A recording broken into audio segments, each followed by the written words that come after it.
என்கிற ரெட்டியார் மூலமாக அவருடைய மகனார் நம்முடைய நடராஜன் ஐயா அவர்களுடைய இந்த பொறுப்பை ஏற்று கடந்த இந்த 2-3 வருடங்களாக மிக சிறப்பான இந்த 10 நாள் விழாவை இந்த ஊர் மக்கள் சிறப்பாக வாழ வேண்டும் என்பதற்காக இந்த கீழ்பெண்ணாத்தூரிலே இப்பேற்பட்ட இந்த ஆலயத்தை மிக சிறப்பாக வழிநடத்தி வருகிற ஒரு நல்ல அன்பர் தான் நம்முடைய இந்த கோயிலுடைய தலைவராக இருந்து வருகிறார். அவருக்கு நம்முடைய மனமார்ந்த பாராட்டுக்களை நீங்கள் எல்லாம் தெரிவிக்கணும்.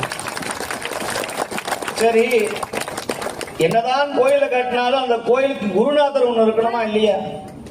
குருவில்லாத வித்தை பாழ். இப்ப அமெரிக்கால பாத்தீங்கன்னா ஸ்கூலுக்கே பிள்ளைங்களை அனுப்புறது இல்ல, home school, home staying school அப்படின்னு ஒண்ணு இருக்கு. அதாவது அம்மாவே டீச்சர், அப்பாவே டீச்சர், பிள்ளைக்கு ஸ்கூலுக்கு அனுப்ப வேண்டிய அவசியம் இல்லை, வீட்டிலேயே இருந்து படிக்கணும், எக்ஸாம்லாம் கிடையாது. இப்ப அப்படிதான் நம்முடைய ஈஷாவிலையும் அப்படிதான் இருக்கு. இதான் குருகுலம், அந்த காலத்தை திண்ணை பள்ளிக்கூடம்னு சொல்லுவாங்க. அதனால இப்ப என்னாச்சு, குரு இல்லாத வித்தை பாழ், குருநாதர் இல்லாத. இப்ப சுவாமி இங்க இருக்கிறார், நீங்க இருக்கிறீங்க. இப்ப 2 பேருக்கும் என்ன நடக்குது அப்படிங்கிற சொல்றதுக்கு ஒரு குரு வேணும்.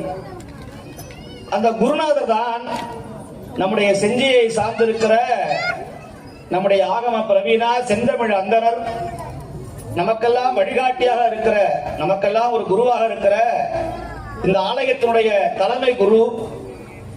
முதல்ல நம்முடைய சண்டிகோமத்தை செந்தமிழ் முறைப்படி செய்த உலகத்திலேயே, ஏன் தமிழ்நாட்டிலேயே உலகத்திலேயே சண்டிகோமத்தை செந்தமிழ் முறையிலே மிக செம்மையாக செய்தவர் நம்முடைய பாஸ்கர சிவாச்சாரியார் அவர்கள். அவருடைய மகன் போன்றவர்கள் இந்த பணியை மிக சிரத்தையோடு, அவர் தமிழ்நாட்டு மின்சாரத்துறையில ஒரு உயர்ந்த அதிகாரியாக இருந்தாலும் கூட இந்த ஆன்மீக பணியை, சிவன் பணியை அவர்கள் செய்து வருகிறார்கள். அவர்களுடைய மனமார்ந்த பாராட்டுக்களை தெரிவித்துக் கொள்கிறேன்.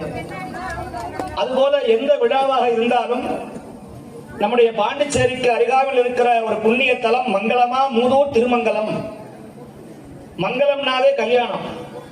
நம்ம தமிழ்நாட்டில் மட்டும்தான் நல்ல பேர் இருக்கும். சேந்தமங்கலம், மங்களம், திருமங்கலம் அப்படின்னு நிறைய மங்களம் இருக்கு. கனமங்கலம், மங்களம்னா என்ன அர்த்தம்னா, சில பேர் மங்களம் உண்டாகட்டு அப்படிமா, மங்களம் உண்டாகி ரொம்ப வருஷம் ஆச்சுங்க.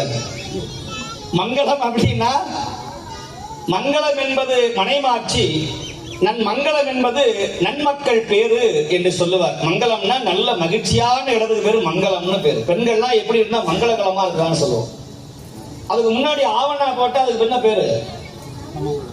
ஆமா, நிறைய பேர் அப்படிதான் வாழ்றாங்க. எத்தில பொட்டு கிடையாது,